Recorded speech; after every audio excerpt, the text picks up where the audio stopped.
Assalamualaikum warahmatullahi wabarakatuh. Perkenalkan, nama saya Siti Khofifah. Di sini saya akan menyampaikan presentasi dari makalah saya, yakni tentang sholat Jumat. Pendahuluan. Hari Jumat adalah hari terbaik selama sepekan. Allah mensyariatkan kaum muslimin untuk berkumpul di hari raya sepekan sekali ini untuk menunaikan sholat Jumat, mengingat serta taat kepada Allah dan mengikuti sunnah Rasulullah SAW. Kemudian definisi sholat Jumat. Sholat Jumat merupakan sholat wajib yang dikerjakan sebanyak 2 rakaat yang dilakukan secara berjamaah dengan didahului oleh 2 khutbah. Waktu pelaksanaan sholat Jumat sama seperti waktu pelaksanaan sholat zuhur, yakni dimulai dari tergelincirnya matahari hingga ketika bayangan dari sesuatu sama tingginya dengan tinggi aslinya. Jadi misalkan kita berdiri di luar, bayangan dari tubuh kita sama dengan kita, berarti itu adalah batas dari waktu pelaksanaan sholat Jumat. Kemudian hukum sholat Jumat. Hukumnya yakni fardu ain bagi setiap muslim yang telah memenuhi syarat-syaratnya dan bukan sebagai pengganti sholat zuhur. Hukum kefarduannya ini disyariatkan oleh Allah Subhanahu wa Ta'ala dalam Quran Surah Al-Jumu'ah ayat 9. Wahai orang-orang yang beriman, apabila telah diseru untuk melaksanakan sholat pada hari Jumat, maka segeralah kamu mengingat Allah dan tinggalkanlah jual beli. Nah, jadi hukumnya adalah fardu ain bagi mereka yang telah memenuhi syarat-syaratnya. Syarat-syaratnya apa aja?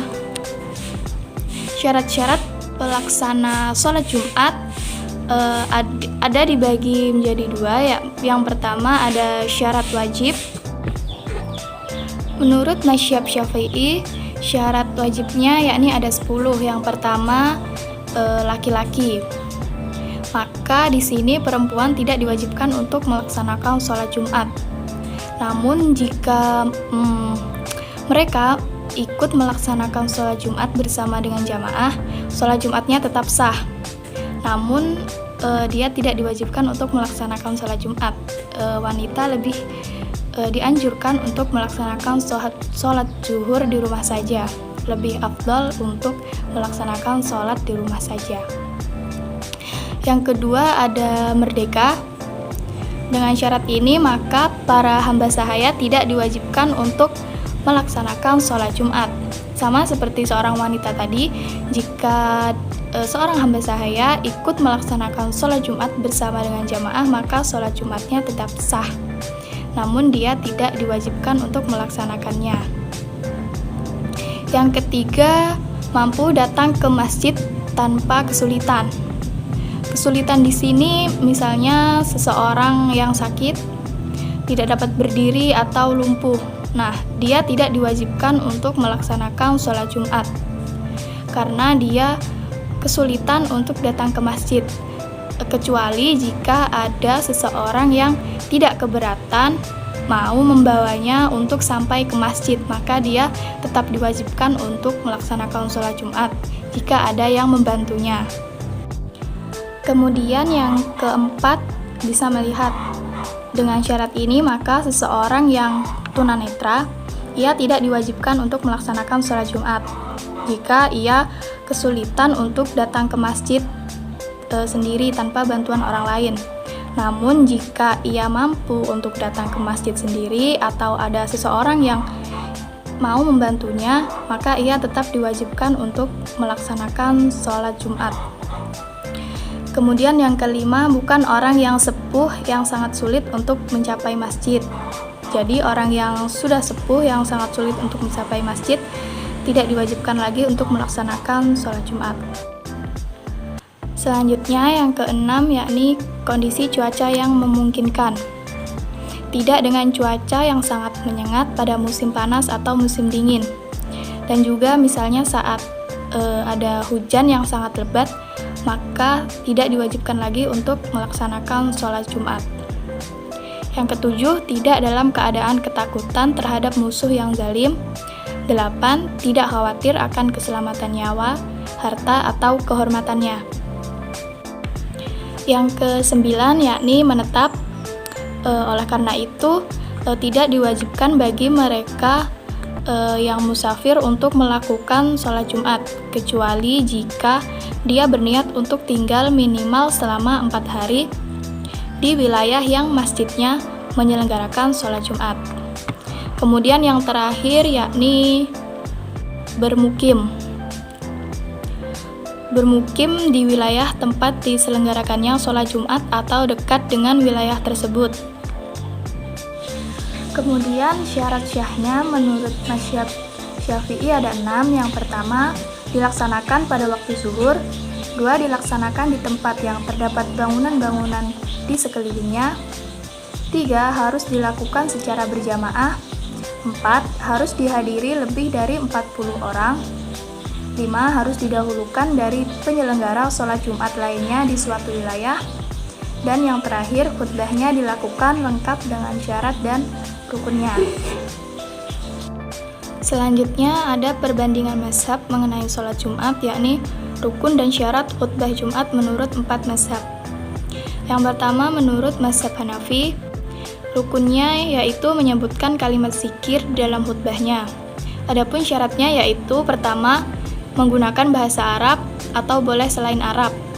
Yang kedua, dengan suara yang lantang hingga dapat terdengar oleh jamaah yang hadir.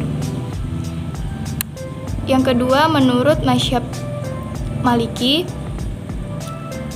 rukunnya yaitu agar mencakup peringatan tentang azab Allah atau kabar gembira tentang kenikmatan di akhirat bagi orang-orang yang beriman.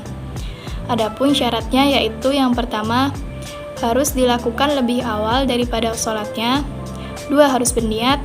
3. Harus menggunakan bahasa Arab. 4. Harus sudah masuk waktu ketika menyampaikan khutbah. Dan yang terakhir harus dengan suara yang lantang. Yang ketiga, menurut mazhab Syafi'i, rukun khutbahnya yaitu pertama bertahmid atau mengucapkan pujian kepada Allah. Yang kedua, bersolawat kepada Nabi pada tiap khutbahnya. Yang ketiga, berwasiat kepada jamaah agar selalu bertakwa kepada Allah pada tiap khutbahnya. Selanjutnya, membacakan ayat Al-Quran pada salah satu khutbahnya. Dan yang terakhir, memanjatkan doa untuk kaum mukminin dan mukminat pada khutbah kedua. Adapun syaratnya yaitu pertama menggunakan bahasa Arab, dan yang kedua melantangkan suaranya hingga terdengar oleh minimal 40 orang. Yang terakhir menurut mazhab Hambali, rukun khutbahnya yaitu mengucapkan kalimat Alhamdulillah pada tiap awal khutbahnya.